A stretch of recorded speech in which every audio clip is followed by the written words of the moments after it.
Olá pessoal, boa noite, tudo bem com vocês? Vocês estão me ouvindo bem, pessoal? Dê um joinha, por gentileza, só para que eu possa ter certeza que vocês estão me ouvindo legal, tá? Por favor. Hoje vamos falar do bloco de pediatria, um bloco aí bastante importante também, todos são, mas pediatria tem alguns detalhes que a gente não pode deixar, eu acho que pode agregar bastante aí para vocês, tá bom? Vamos fazer basicamente um estudo das provas anteriores, a gente vai pegar lá de 2011 até a prova de 2021, vocês vão ver que tem bastante coisas que dá pra gente utilizar, pessoal, bastante coisa igual, tá? Assim, que a gente já vem usando nos últimos blocos e adicionar algumas coisas como, por exemplo, a vacinação. Vacinação na pediatria, não que nos outros blocos não sejam importantes, mas na pediatria é muito, muito importante. Então a gente vai ter que tomar um cuidado especial aqui, tá?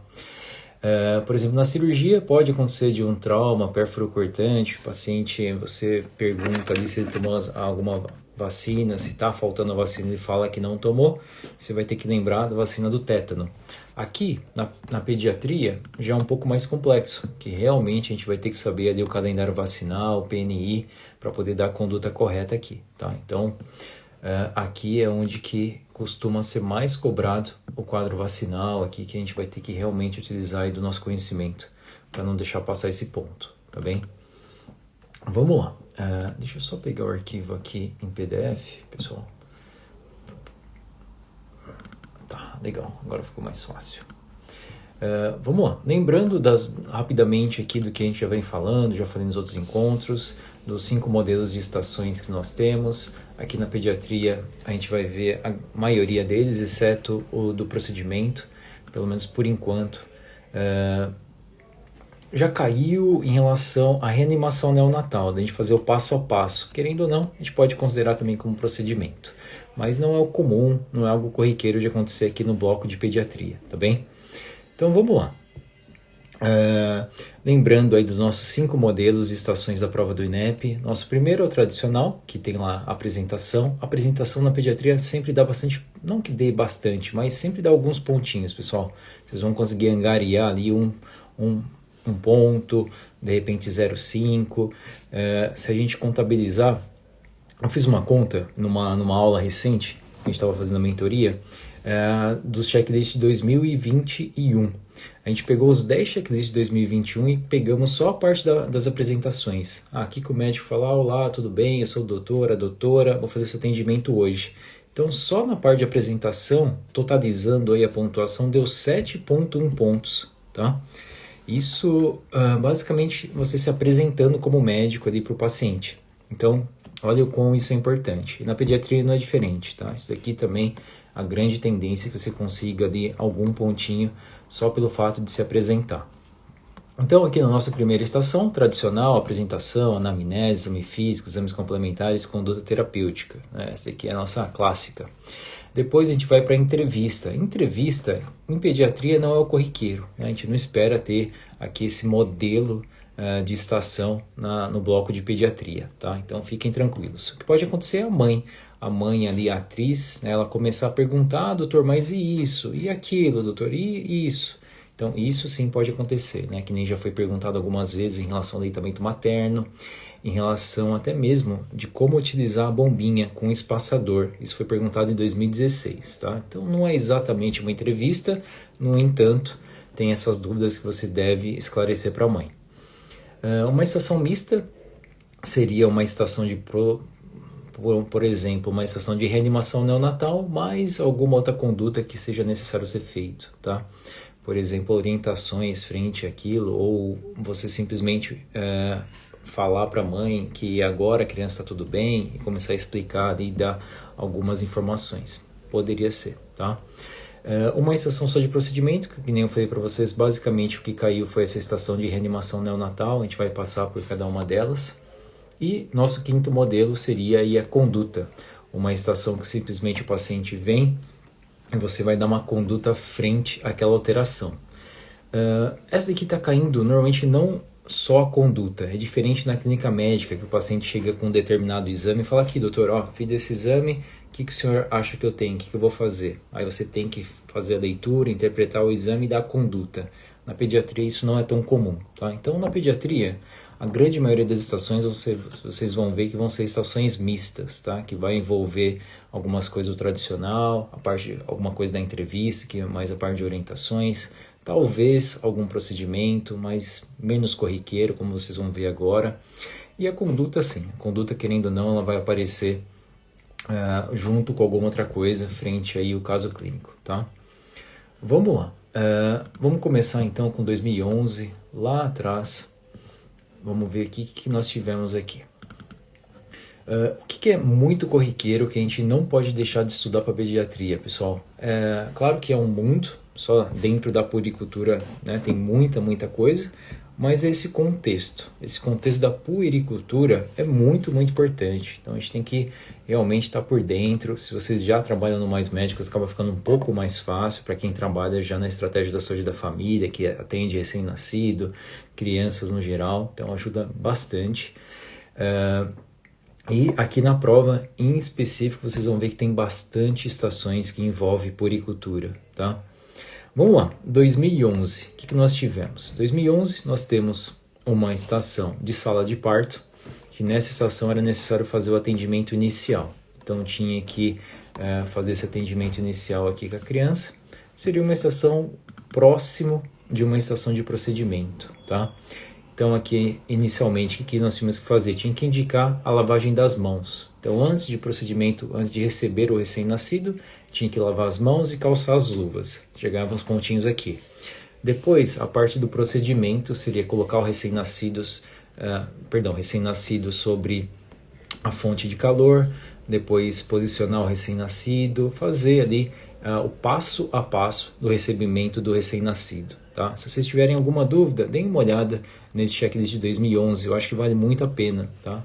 Já caiu uma vez, depois vocês vão ver que caiu outro parecido, é algo que pode voltar a acontecer. Tá? Então tinha que fazer esses procedimentos de receber o recém-nascido, depois procedimentos de recepção do recém-nascido ali frente à alteração que essa criança tinha. Nesse caso aqui, essa criança, ela tinha, a gente não tem muito bem a história clínica exata, só tem um checklist, então não tem como saber 100%, mas tinha que oferecer aqui oxigênio a 100% sob máscara facial, tá? Era uma dos impressos aqui que tinha que abrir. Depois ele coloca aqui procedimento após a melhora quanto à cianose, ou seja, então fazia esse recebimento dessa criança, identificava que ela tinha cianose, indicava o uso aqui do oxigênio sob máscara facial, a criança melhorava e aí tinha que então fazer o cálculo do Apgar, tá? Isso lá em 2011, vocês vão ver que agora não é tão corriqueiro de acontecer isso, tá? Então eles não vão ficar pedindo o Apgar toda hora, mas em 2011 eles pediram isso. Não era uma estação muito difícil, mas também não era fácil, né? Realmente, algumas pessoas já tinham isso em mente, estava pronto ali para fazer essa estação, foi tranquilo, uma estação de passo a passo. Se você está com aquilo lá bem fresco na cabeça, as coisas fluem. No entanto, você fala, poxa, e agora? Isso aqui eu não lembro, eu fiz isso aqui faz um ano, aí realmente complica, tá bom? Então deem uma olhada nesse tipo de estação, porque aqui realmente, se você não souber, é aquela estação que a tendência é ter uma pontuação baixa, tá? Então aqui é importante que vocês saibam pelo menos esse passo a passo, estação de 2011. Temos aqui, deixa eu ver, ó, tem 3, 6, 9, 12, 14 itens. Depois, aqui eu não vou conseguir mandar aqui para vocês, mas vou ver, depois eu posso, dá para mandar sim, eu mando aqui para vocês, mas eu acho que vale muito a pena. A próxima estação que nós temos de 2011 também é uma estação de puericultura. 2011, se vocês derem uma olhada nas estações, tem muitas estações que é fisiológica. O pré-natal era fisiológico, basicamente se identificava ali que era uma consulta de pré-natal e fazia todas as orientações. Na pediatria também, tá? Então na pediatria você estava numa consulta, atendendo um recém-nascido, na consulta de puericultura, e você tinha que indicar ali o aleitamento materno, tinha que tirar as dúvidas da mãe e verificar em relação às vacinas, tá? Então essa criança de 2011 não tinha nenhuma alteração, era simplesmente uma consulta de orientação para essa criança, tá? Vamos lá. Em relação a 2012 nós temos uma outra estação de puericultura. Aqui já era cobrado mais em relação ao tema aleitamento materno. Então tinha que explicar a importância do aleitamento materno, as características do aleitamento materno e também identificar o calendário vacinal. Tinha que pedir, né, em relação à carteirinha de vacinação da criança e tinha que identificar que essa criança estava em atraso, especificamente da tetravalente. Tá? Então tinha um item que cobrava isso. Identificar o atraso vacinal da vacina tetravalente. Então tinha que falar exatamente isso para que pudesse ganhar o ponto nesse determinado item. Tá? Então, muito importante, pessoal. Até agora nós vimos que já caiu reanimação neonatal. No caso aqui, a criança já não tinha uma parada cardiorrespiratória, nada disso. A criança estava cianótica, se fazia ali o passo a passo, identificava a cianose, oferecia oxigênio e simplesmente era basicamente isso. Aqui, uma estação de aleitamento materno, algo que a gente não pode esquecer, pensando na consulta de puericultura, tem que sempre falar em relação a isso, as orientações a gente não pode deixar de comentar, especialmente se for fisiológico. Se a mãe reclamar de alguma coisa, doutor, vim trazer meu filho porque ele tem determinada queixa. Ok, você vai trabalhar em cima daquela queixa. Se ela não falar nada, aí você vai ter que puxar em relação ao aleitamento materno. Se for uma criança até 2 anos, é interessante que vocês perguntem da história pregressa, como que foi o parto, se foi um parto vaginal, se teve alguma alteração, se a criança tem alguma doença, se ela faz uso de alguma medicação, tá? Então, são perguntas importantes aí para a gente fazer na anamnese e na pediatria não é diferente. E nunca esquecer em relação ao calendário vacinal, sempre perguntar da carteirinha de vacinação, tá bem? A grande chance é de estar aqui a alteração no bloco de pediatria. E a segunda estação era uma estação que cobrava um quadro aqui de criptorquidia. Então tinha que identificar que a criança tinha uma criptorquidia e dar as orientações frente a isso. Lembrando que normalmente a gente aguarda um pouquinho, né, até 1 ano de idade, é um período normal realmente do testículo e até o saco escrotal. E a cirurgia normalmente a gente indica ali a partir do 2º ano de idade. Tá? Então, um tema importante, bastante corriqueiro, para quem atende já tem essa noção que a gente vê bastante isso, é uma queixa bem importante, bem comum na realidade das mães, dos pais, de realmente relatar isso. Tá? Então, criptorquidia, um outro tema interessante para vocês darem uma revisada. Aqui na estação, basicamente, você estava fazendo uma consulta de puericultura. Na consulta, você tem lá basicamente uma consulta tradicional, que você fazia a apresentação como médico, depois você ia fazer o exame físico, fazia o exame físico, no exame físico você identificava que essa criança tinha então a criptorquidia. Exames complementares não eram necessários fazer, por exemplo, um ultrassom, não tinha essa necessidade, tá? O diagnóstico basicamente é clínico e aqui, como era uma criança, não temos a idade exata no checklist, mas era uma criança novinha, então você podia orientar que ela, normalmente a gente aguarda até o 1º ano de vida, até o 1º ano de vida é normal que o testículo então ele desça. Então aqui era basicamente fazer as orientações, tá? Não tinha que encaminhar para cirurgia, nada disso. Mas pode cair, né? Pode cair um caso aí que você tem que fazer encaminhamento, por exemplo, para cirurgia pediátrica. 2013, o que nós temos aqui? A gente tem um quadro de meningite. Meningite é uma doença bastante importante, pessoal, especialmente na pediatria, né? Aquela doença que você não pode deixar passar de jeito nenhum, então ela pode vir a ser cobrada sem dúvida nenhuma e o diagnóstico em si não é difícil. Cauê, preciso fazer um exame específico para identificar se esse paciente tem uma meningite bacteriana, viral, fúngica, tuberculosa. Não, depende. O que é muito importante aqui? Você verificar o seu cenário de atuação. Onde que você está? Você está na unidade básica de saúde, você está no pronto atendimento, está no pronto-socorro de um hospital, né? Então aqui realmente muda tudo, a sua conduta vai depender muito disso. Se você estiver na unidade básica de saúde, basicamente é você identificar que essa criança tem um quadro de meningite. Na unidade básica de saúde a gente não faz punção, não tem como fazer isso. Então a gente encaminha, né? Seria uma estação aqui para encaminhar para o hospital para acompanhar essa criança, tá? No entanto, o que ele colocou aqui em pauta? Era um atendimento geral, então você fazia lá a sua apresentação como médico, fazia uma boa anamnese, identificava que essa criança tinha a cefaleia. O quadro de meningite, normalmente o examinador ele gosta de colocar ali algumas coisinhas que realmente chamam muita atenção. Paciente com cefaleia, paciente pode ter vômito, às vezes ânsia, paciente com febre. Se vocês pegarem na prova, tá pessoal? No dia a dia a gente tem que pensar também, mas na prova isso é bastante importante. Paciente com febre, mais dor de cabeça, criança, até que se prove o contrário, ela pode ter uma meningite, tá? Então, o que seria interessante fazer aqui mesmo no exame físico? Verificar a rigidez de nuca. Opa, verificou a rigidez de nuca presente. Tá, então eu vou fazer os sinais semiológicos. Lembra dos dois? A gente tem o Kernig e tem o Brudzinski, né? Então a gente teria que fazer esses dois sinais. Aqui na prova foi tranquilo, tá? Não precisava fazer isso. Ele não colocava em pauta ali, realize a manobra semiológica, realize o Kernig, realize o Brudzinski. Não teve isso, tá? No entanto, poderia ser cobrado agora em 2022? Poderia. Eu acho bastante improvável, mas é uma coisa que caiu lá em 2020 para a gente fazer a palpação abdominal do baço e do fígado do paciente.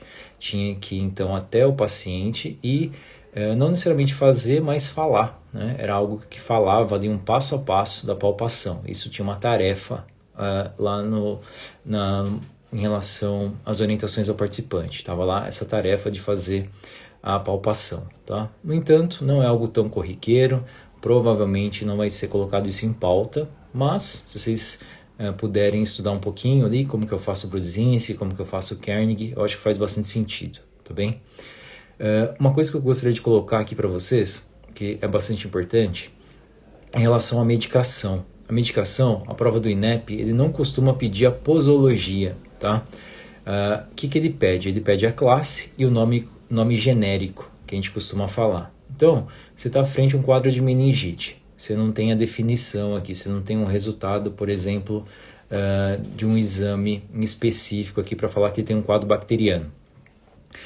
No entanto, você tem ali uma febre alta, a paciente é uma criança de repente com rebaixamento do nível de consciência, você vê que a criança não está num bom estado geral, é um quadro de meningite, tem que começar a tratar, se não tratar, a criança pode piorar ainda mais. Nesse caso aqui, tínhamos a indicação de já começar a antibiótico terapia, tá? Então o que ele pede? O que o INEP costuma colocar lá nos itens dos checklists? Ele costuma colocar a classe. Então, vamos supor, se ele colocou lá prescrever antibiótico terapia, mais o nome genérico. É assim que ele coloca, tá? Vamos supor, se tivesse escrito lá antibiótico terapia mais ampicilina. E você fala assim, a classe, você não fala antibiótico, você fala, vou fazer um AINE mais ampicilina. Não seria o mais adequado, tá? Então, sempre tentem utilizar dessa ferramenta que é como é cobrado na prova do INEP. Se vocês pegarem o checklist, vocês vão ver isso. Isso fica bastante claro quando a gente pega um grande número de checklists do INEP, tá? Então, o que ele coloca? Antibiótico terapia e o nome genérico, que aqui seria ampicilina mais o cloramfenicol, tá? Cloramfenicol e, na verdade, ou a ceftriaxona, tá? Então, aqui era basicamente fazer essa medicação. Então, atentem-se bastante a isso, né? Caso vocês já utilizavam dessa ferramenta, ok.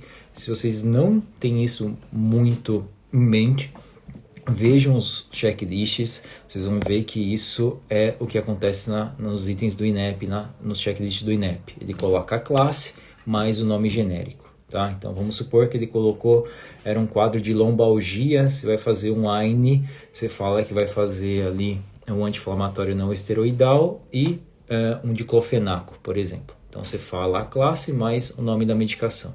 Tá? Aqui, então você falava antibiótico terapia, a ampicilina mais o cloramfenicol, você ganhava o ponto. Nessa estação de meningite, essa criança que estava com quadro de meningite, ela morava com a mãe e mais 2 irmãos. E aí você tinha que entrar também na quimioprofilaxia, tá? Então, isso também é algo que a gente tem que pensar. Tem algumas doenças, especialmente nas doenças infecto-contagiosas, a gente tem que lembrar também que existe a quimioprofilaxia, na grande maioria delas, e em alguns casos a gente tem que fazer. Lembrando que a quimioprofilaxia desde 2013 a gente já utilizava a rifampicina como medicação de primeira escolha. Tem outras medicações? Tem, mas a rifampicina é realmente o mais eficaz, é o que a gente costuma utilizar mais, tá legal? Então, lembre-se disso. Se é uma doença infecto-contagiosa, especialmente por via aérea, lembra de fazer a medicação, pensar na quimioprofilaxia e também não esquecer da notificação compulsória, tá? Então, essa estação era uma estação que cobrava tudo isso.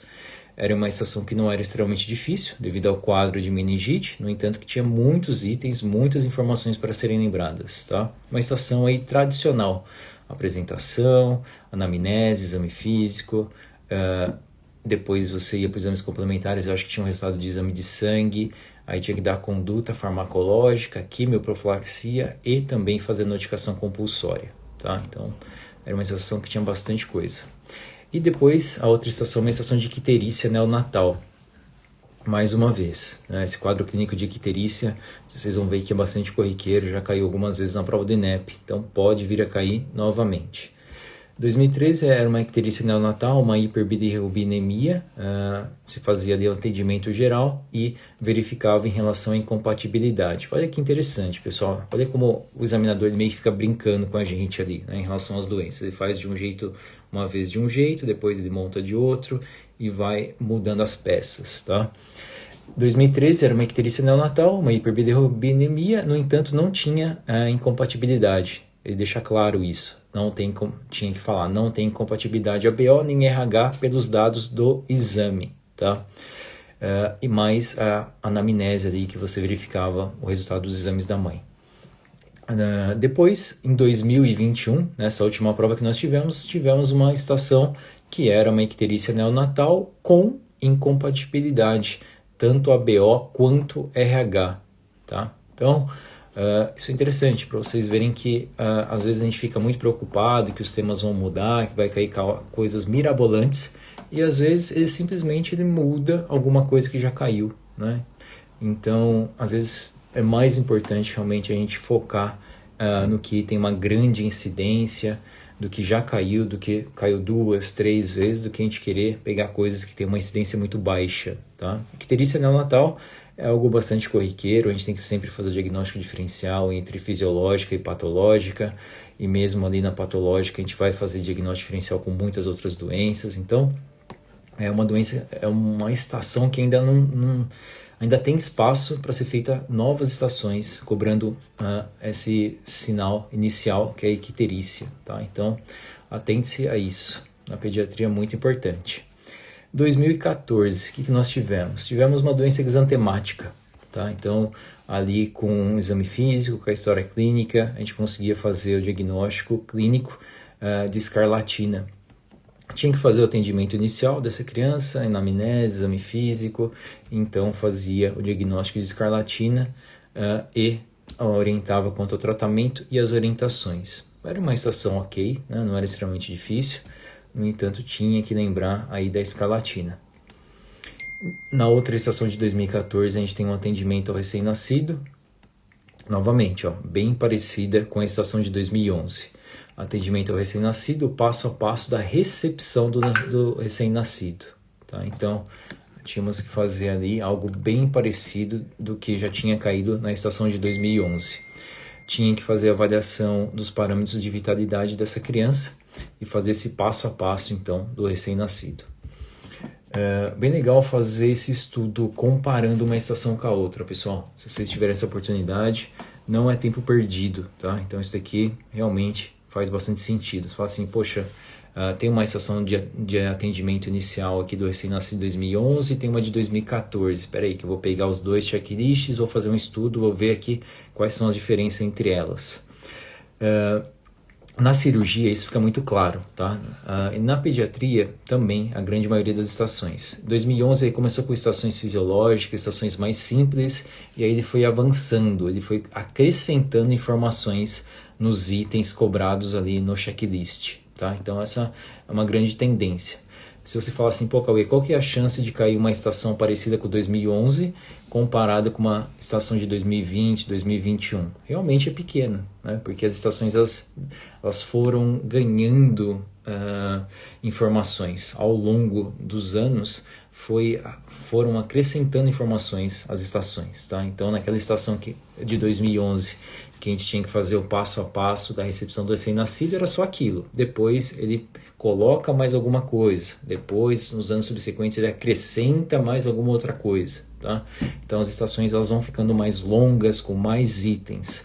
Isso é o que a gente costuma ver na prova do INEP, quando a gente faz o estudo de 2011 até 2021, tá bem? Essa estação do passo a passo eu acho que vale muito, muito a pena, que nem eu falei para vocês, para que vocês não percam uma estação de bobeira. Se cair uma estação de passo a passo da recepção do recém-nascido e falar assim, caramba, não lembro isso, não lembro nada, aí realmente fica difícil. Realmente para ganhar ponto aqui, sem lembrar o passo a passo, vai ficar mais difícil, tá bom? Então tomem bastante cuidado com essas estações, que não dá para a gente trabalhar ali, fazer um bom esqueleto, fazer um atendimento. Essas estações ou você sabe ou você não sabe. Então essas são realmente as estações que judiam mais da gente. Tomar cuidado com elas. 2015. Uma estação, na verdade as duas estações de puericultura. A primeira a gente fazia orientações em relação ao aleitamento materno. Aqui era mais específico do que aquela outra que nós havíamos visto de 2012. Aqui tinha que falar sobre a técnica, tinha que dar um exemplo, tinha que orientar a mãe, verificar se ela tinha alguma dúvida sobre a técnica do amamentamento, tinha que falar da porcentagem, se não me engano, de proteína, de lipídios no leite, tá? Então, era realmente um pouco mais aprofundada em relação ao aleitamento materno. Estudem isso, pessoal. Não precisa pegar fisiologia, pegar composição química, não. Isso é de menos, mas assim, o geral, em relação à técnica, realmente é muito importante. Até quando o aleitamento materno, sem dúvida nenhuma, é um tema quentíssimo aí que pode vir a ser cobrado, tá? A segunda estação, também uma estação de puericultura, mais uma vez, era uma criança com baixa estatura, tá? Tinha um atraso constitucional do crescimento. E aí você tinha que verificar, tinha que fazer uma boa anamnese. Sempre quando tem essa queixa, a gente verifica em relação aos pais, verifica a estatura dos pais também, para a gente ver se essa criança ela tem, de repente, um atraso, se ela não está crescendo, se ela tem um nanismo, por exemplo, ou se simplesmente ela é baixa devido à estatura dos pais também, devido à genética dela, tá? Então, muito importante a gente fazer essa diferenciação. E caiu já, então, em 2015. Em 2016, pessoal, o que nós temos? As duas estações eu conheço muito bem, foram as estações da prova que eu realizei. A gente tinha uma estação aqui um pouco diferente. Até aqui, vocês podem ver que de 2011 até 2015, muitas estações se repetiram. A estação do passo a passo do recém-nascido, as estações de puericultura, colocou ali uma meningite, colocou uma escarlatina, estações para fazer orientações frente a essa consulta de puericultura, e a partir de 2016 ele começou a colocar umas doenças diferentes, tá? Começou a associar algumas doenças à consulta de puericultura, não só aqui você fazer algumas orientações em relação às vacinas, verificar as vacinas, fazer orientações em relação à alimentação, mas também alguma doença associada que a gente teria que trabalhar junto com essa anamnese da puericultura, tá bem? Tivemos uma estação de síndrome de Down. Essa estação, a mãe vinha na consulta, ela estava com uma boneca no colo, e aí ela falava, doutor, meu filho nasceu faz, por exemplo, 10 dias, eu olho para ele, doutor, não sei, tem alguma coisa estranha com esse menino, doutor. Falaram que estava tudo bem na maternidade, mas não sei, doutor, tem alguma coisa que não está legal. Aí você ia, ok, posso fazer o exame físico? Sim, fica à vontade, tá bem. Então fui, lavei as mãos, calcei as uvas, fiz a minha paramentação mínima e fui examinar a criança. Aí ela vai e te entrega uma foto. Essa foto, lá em 2016, era a primeira foto do Google. Você colocava assim, síndrome de Down, imagens. Aparecia exatamente essa foto lá no Google, tá? E na prova era isso. Então ela te dava a foto e ela não falava mais nada. Não tinha, fala pra mim quais são as queixas, sinais, sintomas, o que está acontecendo, teve alguma alteração, a senhora percebeu? Não tinha isso, né? Era uma criança basicamente que a mãe falava que achava estranha a fisionomia. E aí você olhava, eu sinceramente, para mim não foi difícil. Eu olhei e falei, essa aqui é síndrome de Down, não titubeei. Mas eu tive alguns amigos que tiveram bastante dificuldade. Eles olhavam assim a foto e não conseguiam pensar em síndrome de Down, tá? Então, é aquela coisa. Tem pessoas que são mais visuais e tem pessoas que acabam... como tinha uma história já, a mãe falava algumas coisas... algumas pessoas começaram a pensar, né? O que essa criança tem? Começaram já a criar ali algumas hipóteses diagnósticas, mesmo sem ter ali um exame físico, mesmo sem ter sinais clínicos. E aí acabou ficando enviesado, mesmo olhando a foto, não identificava a síndrome de Down, tá? Aqui, a gente olhava a foto, tinha que falar então em relação ao síndrome de Down, e aí tinha que abrir o protocolo, né? O protocolo de má notícias. Normalmente a gente fala o protocolo de Spikes, que é o protocolo que a gente segue ali o passo a passo, e a prova do INEP costuma utilizar dessa ferramenta. Se a gente fizer o protocolo Spikes, a gente consegue angariar aí praticamente 100% dos pontos ali que eles colocam nos itens, tá? Então, uma boa ferramenta para vocês. Então, imagina que você está fazendo uma consulta, você está no consultório, chega uma criança e a mãe, aí a mãe fala que essa criança, ela... não parece estar bem, você olha a criança e você identifica que ela tem síndrome de Down. No entanto, a mãe não sabe.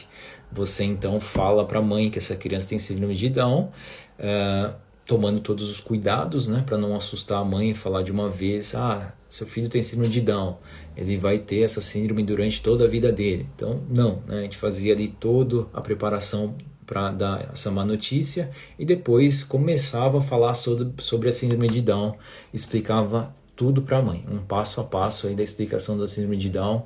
A mãe fazia algumas perguntas e aí você tirava a dúvida da mãe também quanto a isso, tá bem?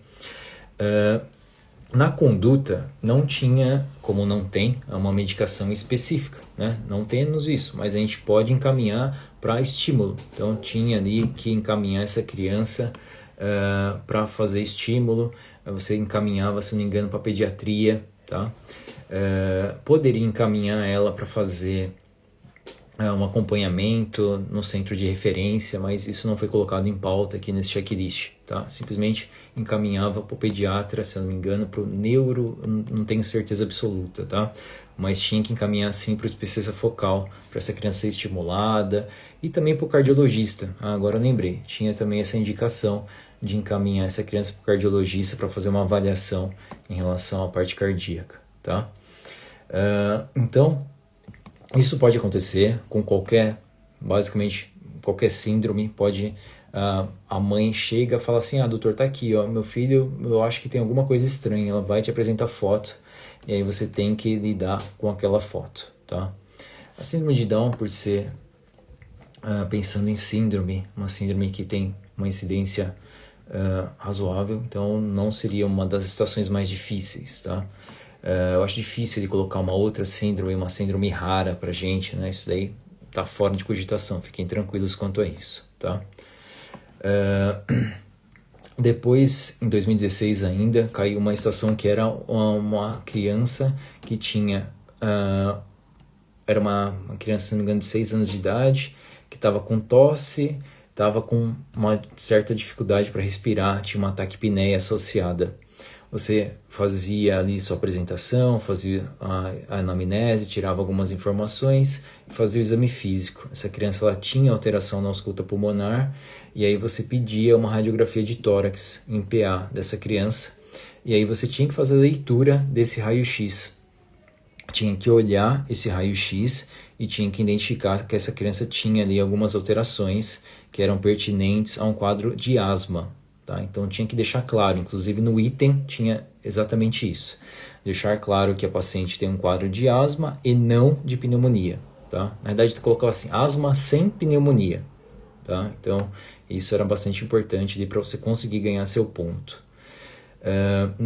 Nessas avaliações de radiografia, pessoal, a gente tem que falar, não adianta pensar. Você pode ser um gênio, saber tudo de radiografia, no entanto, a gente tem que deixar isso muito claro, tem que sempre falar, relatar, tem que ser algo que fique gravado, que a câmera consiga ali realmente, na verdade, a captação do áudio consiga pegar muito bem, tá? Porque a gente sabe que a prova, ela é feito o vídeo, depois o médico que vai avaliar a sua prova, ele abre o vídeo e avalia a sua prova. Então tem que ouvir, ele só vai te dar ponto frente ao que você falou. Tá? Então tomem bastante cuidado quanto a isso.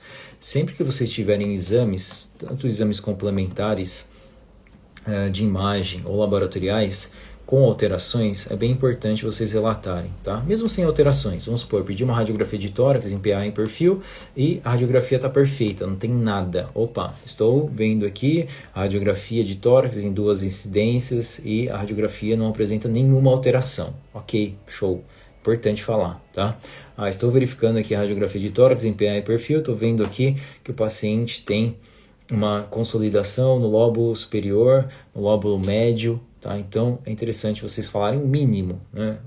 Uma consolidação ou o paciente tem uma alteração, se vocês ficarem um pouco em dúvida, eu acho que isso aqui é um quadro de asma. Tente evitar de falar eu acho, tá? Então você pode até pensar, puxa, eu acho que é asma, eu acho que é um quadro de bronquiolite, eu acho que é um quadro de pneumonia. Na hora de falar, tentem realmente colocar em pauta o que vocês acham mais. Eu acho que é asma devido a essas alterações, devido a tudo que foi dito aqui na anamnese. Então aí vocês falam o que vocês acham naquele momento. Tá? Então isso seria mais compatível com a prova. Na hora da prova, você falar eu acho, ficar meio na dúvida ou mudar muito, né? Eu acho que é asma. Não é asma não, é pneumonia. Não é pneumonia não. De acordo com essa idade é uma bronquiolite. Mas e se não for bronquiolite? Se essa criança já tiver uma alteração, isso é ruim, né? Você ficar falando várias coisas que aí o examinador, na hora que ele está corrigindo, o que ele vai levar em consideração? Então é muito importante que em algum momento você feche isso, tá? Fala, não, vamos lá, de acordo com essa radiografia, de acordo com a clínica do paciente, esse paciente tem asma sem pneumonia, é isso.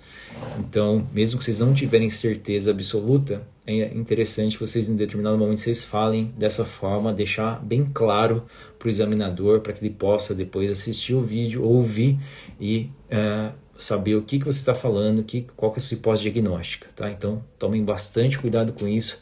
Tem muita gente que perde ponto por causa disso. A pessoa até fala, falou asma, só que ela falou asma, falou bronquiolite, falou um quadro de pneumonia, ela falou um monte de coisa. E aí, só porque ela falou asma, ela acha que está certo. Mas, às vezes, ela não falou como ali a hipótese diagnóstica, ou mesmo o diagnóstico final, tá? Então, tomem muito, muito cuidado com isso, pessoal. O examinador, ele vai considerar só o que ficar muito claro para ele, tá? Se a sua tarefa é lá, cite o diagnóstico do paciente, cite a principal hipótese diagnóstica. Então, ele só vai levar em consideração o que você deixar muito claro que é a sua principal hipótese diagnóstica, tá? Então, tome bastante cuidado quanto a isso. Nessa estação, além de ter a anamnese, o exame físico, você pedia então um exame complementar, que no caso era uma radiografia em PA, e aí você tinha que identificar se o paciente tem asma sem pneumonia. Além disso, a mãe, ela falava assim, doutor, ele está fazendo uso de bombinha também. Tem a bombinha e tem esse outro aparelho aqui. Aí ela pegava e jogava na mesa. Pegava e colocava assim na mesa e falava, doutor, não sei como que faz, doutor. O médico passou uma receita, passou para mim pegar isso daqui, agora eu não sei como que usa. A gente tinha que pegar a bombinha, tinha que pegar o espaçador ele estava desmontado, e aí tinha que montar o espaçador na frente da mãe e tinha que orientar ela de como ia ser feito o uso do espaçador e a bombinha, tá? Então era uma estação que cobrava isso. Para quem tem casos na família de asma ou mesmo tem asma, é tranquilo, eu acho que não teve dificuldade, mas para quem nunca viu isso, mesmo no hospital, muitas vezes você atende um monte de paciente com asma, com pneumonia, com bronquiolite, no entanto você não faz essa orientação do espaçador poderia ter tido bastante dificuldades, tá? Então não foi das mais fáceis aí essa estação. Tinha que fazer essa explicação então contra a bombinha e no final perguntava-se a mãe: a senhora tem alguma dúvida? Teve alguma coisa que não ficou claro para a senhora? Sempre fazer essa pergunta na pediatria sempre ajuda bastante, tá, pessoal? Tomem esse cuidado.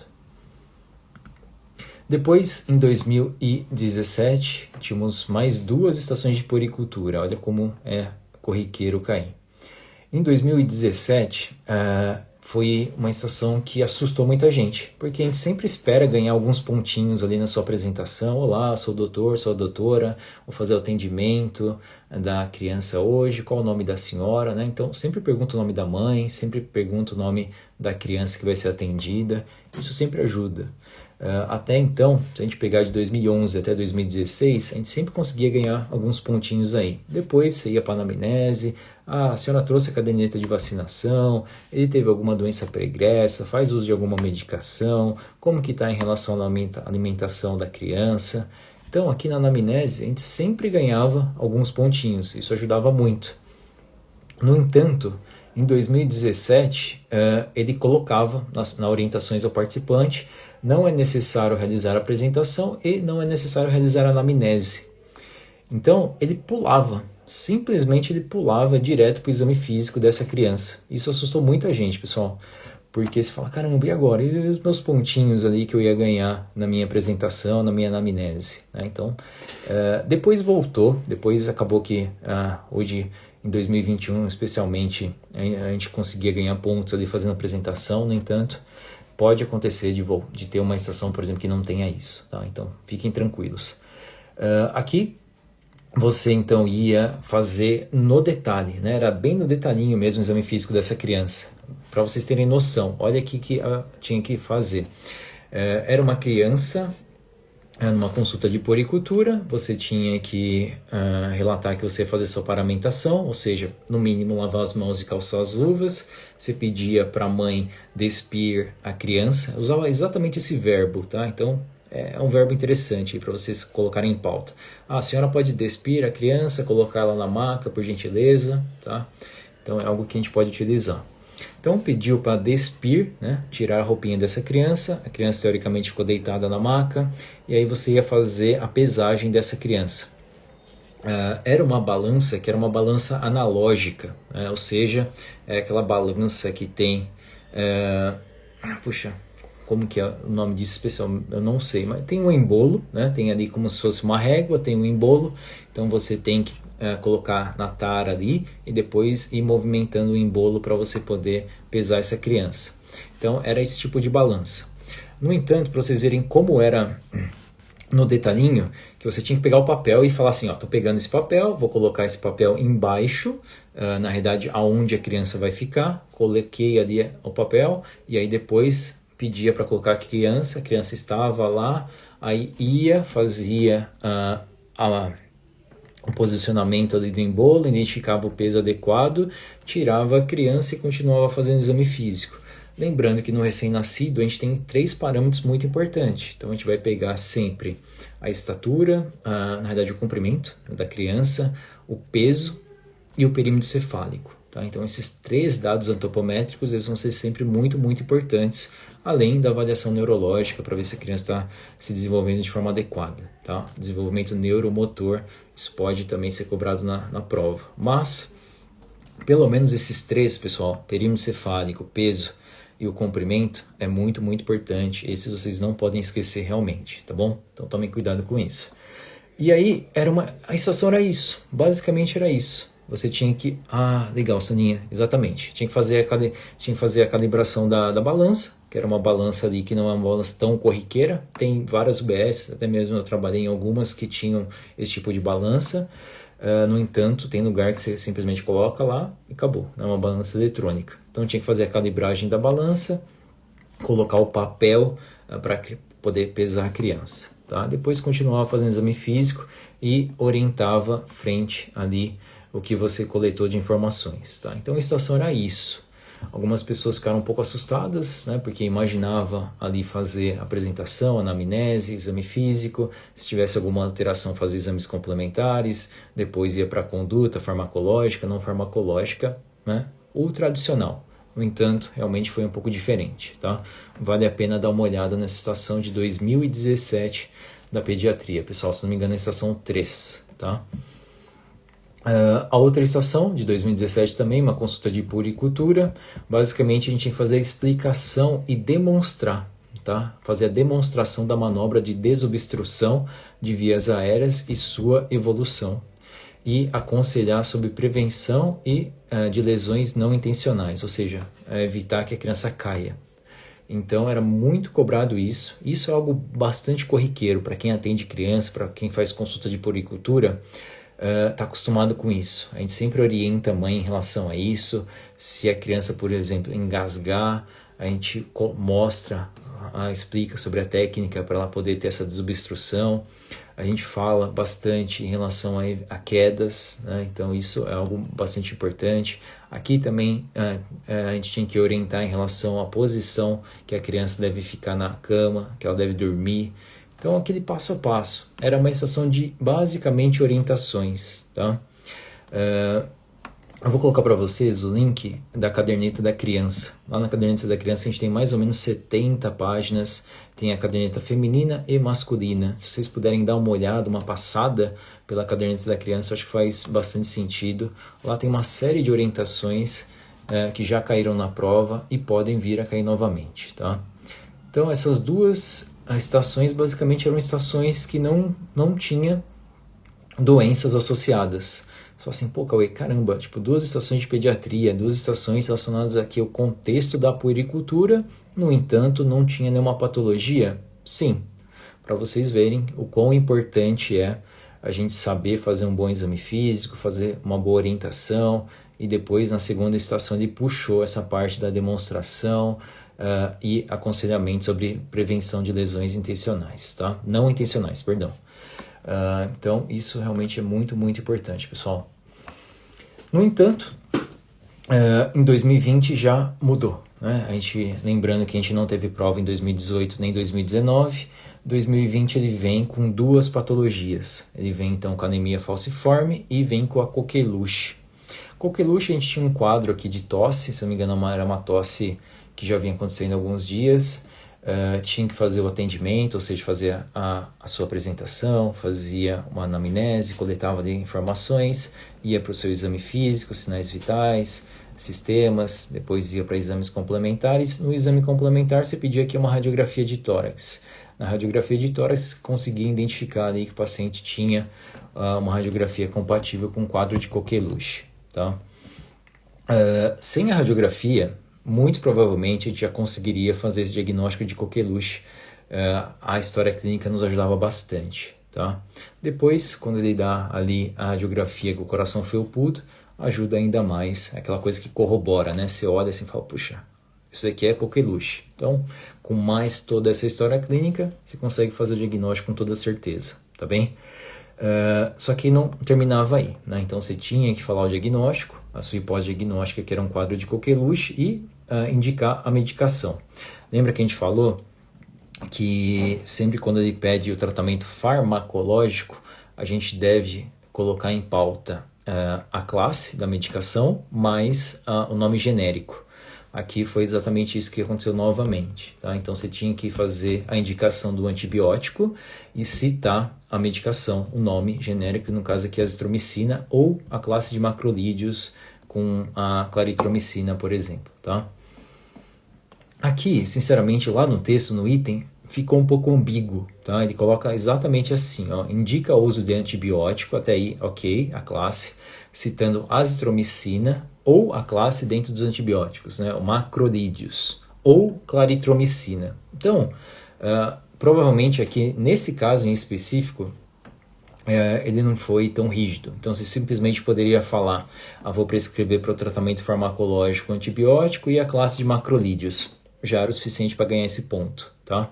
Se você quisesse, poderia falar azitromicina ou a claritromicina, tá bem? Lembrando que pensando em coqueluche, a gente tem a possibilidade de fazer a quimioprofilaxia. A quimioprofilaxia, da mesma forma, a gente tem que falar o nome da medicação, e ele colocou em pauta aqui azitromicina ou claritromicina também para quimioprofilaxia, tá? Para os comunicantes ou contatos. Então, tentem lembrar disso, pessoal. Isso ajuda muito na pediatria em especial, tá? Então, se é uma doença infecto-contagiosa, a gente sempre se pergunta, essa doença é de notificação compulsória, sim ou não? Primeiro essa pergunta, se for, faz a notificação compulsória, se não for, passa. Se tiver medicação a ser realizada, fala a classe da medicação, mais o nome, que aí vocês conseguem garantir o ponto de vocês. Se for uma doença que tem quimioprofilaxia, coloca isso em pauta, tá bem? Então lembre-se disso, muito importante. E a segunda estação de pediatria foi uma anemia falciforme. Era uma criança que tinha um quadro de uma dor muito, muito forte, e aí você tinha que fazer ali uma boa anamnese, se eu não me engano tinha algum exame também para poder ajudar no diagnóstico da anemia falciforme, tá? Então, se a gente comparar com 2017, foi o inverso, né? 2017 eram basicamente orientações na consulta de puericultura, aqui em 2020 já não, foram duas doenças que ele colocava em pauta, que vocês tinham que fazer o diagnóstico e dar, na verdade, não vocês, né, mas o participante tinha que fazer o diagnóstico e dar a conduta, tá? Vamos pegar 2021 aqui para a gente finalizar. 2021, uma estação de icterícia neonatal bastante parecida com aquela que nós vimos, se eu não me engano, em 2000 e... deixa eu ver aqui rapidamente. 2013, tá? A estação de icterícia neonatal. No entanto, aqui, quando você fazia avaliação, se a criança tinha uma incompatibilidade, ABO e fator RH, aqui sim, né? Então aqui você tinha que indicar isso, tá? Que a criança tinha essa incompatibilidade sanguínea ABO e RH. Se você falasse só um, você ganhava ali parcialmente adequado. Se falasse os dois, conseguia ganhar o ponto inteiro, né? O ponto cheio. Então aqui no caso, sempre lembre disso, pessoal. Teve gente que fez essa prova e falou, poxa, Cauê, mas não é possível, né? Eles estão cobrando muita coisa, cobraram o ABO e o RH. Olha isso, 2013 já tinham cobrado isso. Então não foi nada novo, né? Só que em 2013 você fazia a avaliação e você identificava que não tinha a incompatibilidade, tá? Aqui não, aqui você fazia a avaliação, pegava ali a história clínica e aqui sim você falava, opa, essa criança tem icterícia neonatal e apresenta o diagnóstico aí que é a incompatibilidade sanguínea ABO e do fator RH, tá bem? Então, mesmo não sendo fácil, longe de ser fácil de lembrar de tudo isso, mas para quem sabia ali, aquela estação de 2013, fez um paralelo, opa, peraí, já caiu isso já. Eu lembro que em algum momento estava estudando e tinha uma incompatibilidade, só que naquele momento não tinha, a incompatibilidade não existia. E então aqui só corrobora para a gente realmente, vamos lembrar das estações anteriores, vamos estudá-las, que faz muito sentido, tá bem? Então, lembre mais uma vez, se cair por acaso uma icterícia neonatal, se você tiver que fazer esse diagnóstico diferencial, lembre dos dois, da incompatibilidade ABO e RH, tá? A segunda estação, uma estação de puericultura, era uma criança que tinha que classificar essa criança. Então, era uma criança que tinha nascido com um período não adequado, não dava para classificar ela como a termo, então tinha que fazer a classificação dessa criança como pré-termo tardia, tá? E aí essa criança ela tinha baixo peso. Aí você fala assim, pô, Cauê, ok, fiz então essa identificação. Em relação ao pré-termo, é relativamente fácil. Você identifica ali com quantas semanas a criança nasceu. Se ela nasceu com menos do que 37 semanas, ela é pré-termo. Só que aí você vai ter que colocar os dados no gráfico. E aí, para você identificar se essa criança ela tem uma estatura, se ela tem um peso adequado, você vai ter que fazer o ajuste no gráfico. Lembre-se disso, pessoal, isso é muito importante, tá? Então não é simplesmente a criança está com nasceu com 35 semanas. Agora ela está com 2 semanas de vida, você vai lá no gráfico e coloca 2 semanas de vida. Na verdade não, né? Você vai ter que fazer o ajuste dessa criança, porque ela não nasceu a termo, ela é uma criança que nasceu no pré-termo, tá? Então tomem bastante cuidado com isso. É aqui que o examinador acaba pegando a gente, né? Então, quando você identificava que era uma criança pré-termo tardia, e aí você pegava, colocava no gráfico os dados, período cefálico, comprimento e o peso, você identificava que essa criança ela tinha um baixo peso. Frente a um baixo peso, você tem que fazer algumas orientações em específico e colocar isso em pauta. Lembra que a gente falou? Sempre que identificar algo diferente, tanto no seu exame físico como no seu exame complementar, a gente vai indicar isso. Opa, não adianta eu pensar. O examinador não consegue ler minha mente, então tem que falar. Essa criança é uma criança recém-nascida pré-termo, tardia, e é uma criança com baixo peso, né? Você tem que deixar claro tudo que você identificar na estação, tá bem? E aí tinha mais um detalhe aqui. Você perguntava, como sempre a gente deve fazer nas estações, especialmente de pediatria, não que nas outras não devemos fazer também, o ideal é que a gente consiga fazer isso sempre na nossa anamnese. A gente iria aqui perguntar da caderneta de vacinação. E aí você tinha que identificar que essa criança ela tinha aqui vacinas atrasadas. Frente a essas vacinas atrasadas, você deixava isso claro. Estou verificando a caderneta de vacinação e essa criança apresenta vacinas atrasadas. Se ele quisesse colocar em pauta ali específico as vacinas também, seria interessante vocês lembrar disso. Lembra que naquela outra estação que nós vimos, você tinha que indicar, ela está com a vacina atrasada e especificamente da tetravalente, né? Lá no passado teve isso. Aqui, se eu não me engano, não tinha uma vacina específica, tá? Você tinha que basicamente identificar que ela estava com as vacinas atrasadas e orientar a tomar as vacinas o quanto antes, tá bem? Então, pessoal, eu acho que a ideia é que fique claro para vocês que mesmo algumas estações sendo um pouco mais difíceis, os itens irem aumentando, se modificando, vocês podem ver que elas não partem do zero, assim, não chega uma estação do nada totalmente diferente do que a gente já havia visto anteriormente, tá bem? Então, por isso que é tão importante estudar os checklists anteriores, saber bem o que já caiu já na prova, isso vai ajudar bastante vocês, tá legal? Especialmente na pediatria, então não esqueçam em relação a identificar se a criança é a termo, se ela é pré-termo. Se ela for pré-termo, você sempre vai colocar os parâmetros ali na hora de plotar nos gráficos, você sempre vai ter que fazer esse cálculo, o ajuste para ver se realmente ela está com o peso adequado, com a estatura adequada. Então não esqueçam disso, isso é um fator bem importante, tá bem? Alguma dúvida em especial vocês têm? Eu vou deixar o link para vocês da caderneta da criança, tá? Tanto do sexo masculino quanto do sexo feminino, que aí vocês podem dar uma olhadinha. Basicamente as duas são bem parecidas, não muda tanto, né? Claro que tem a parte que é só da menina, a parte só do menino. No entanto, algumas informações são iguais para as duas. E eu acho que vale a pena vocês darem uma olhadinha. Como vocês podem ver, teve várias estações que caíram em relação às orientações. Não tinha nenhuma patologia associada, no entanto, tinha que fazer ali algumas orientações, especialmente aleitamento materno, tá? E também as vacinas. Então, lembre-se de estudar bem o PNI, identificar ali bem o PNI, que pode ajudar bastante vocês durante a estação, tá bem? Então é isso, pessoal. Por nada daí. Ótima noite para vocês, bons estudos. Semana que vem a gente vem para o nosso último bloco, tá? O último bloco vai ser GO, né? A gente já fez os outros 4 e a gente finaliza então com o GO, tá legal? Ótima noite para vocês, bons estudos. Daqui uns 5 minutinhos eu coloco para vocês aqui o link então das cadernetas. Tchau, tchau, pessoal. Até mais.